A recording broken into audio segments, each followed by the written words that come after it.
लोकसभा में बुधवार को गृह मंत्री अमित शाह नशे की समस्या पर बोल रहे थे। इस दौरान बार बार टोकने पर वो टीएमसी सांसद सौगत रॉय पर बिफर पड़े और अपनी चेयर पर बैठ गए। शाह ने विपक्षी सांसद से कहा कि अगर आपको बोलना है तो मैं बैठ जाता हूँ। इतने सीनियर सांसद होने के नाते बीच में टोकना शोभा नहीं देता। ऐसा करना आपकी उम्र और वरिष्ठता के लिए अच्छा नहीं है। शाह ने आगे कहा कि बार बार ऐसा नहीं करना चाहिए, बल्कि विषय की गंभीरता को समझना चाहिए।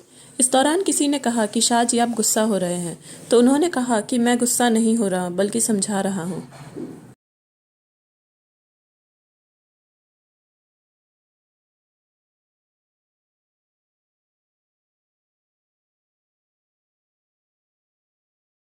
विभिन्न प्रकार के साक्ष्य और सूचनाएं भी तंत्र के पास उपलब्ध हुई हैं।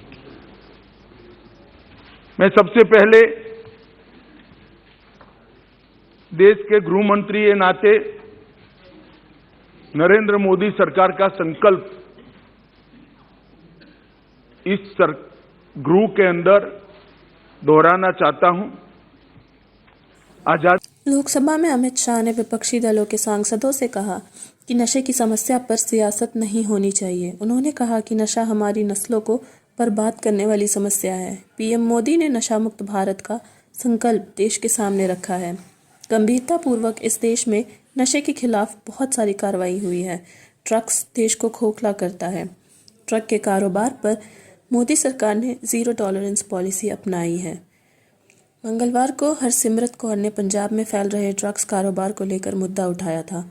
उसी के जवाब में अमित शाह ने अपनी बात रखी है। विपक्षी दलों के सांसदों ने चीन सीमा विवाद पर बुधवार को संसद परिषद में गांधी प्रतिमा के सामने प्रदर्शन किया। सांसदों ने सरकार से मांग की है कि तवांग झड़प मामले में संसद में विस्तार से चर्चा हो। सोनिया गांधी और मल्लिकार्जुन खड़गे भी मौजूद रहे। सोनिया गांधी ने कहा कि चीन की तरफ से सीमा पर अतिक्रमण गंभीर चिंता का विषय है।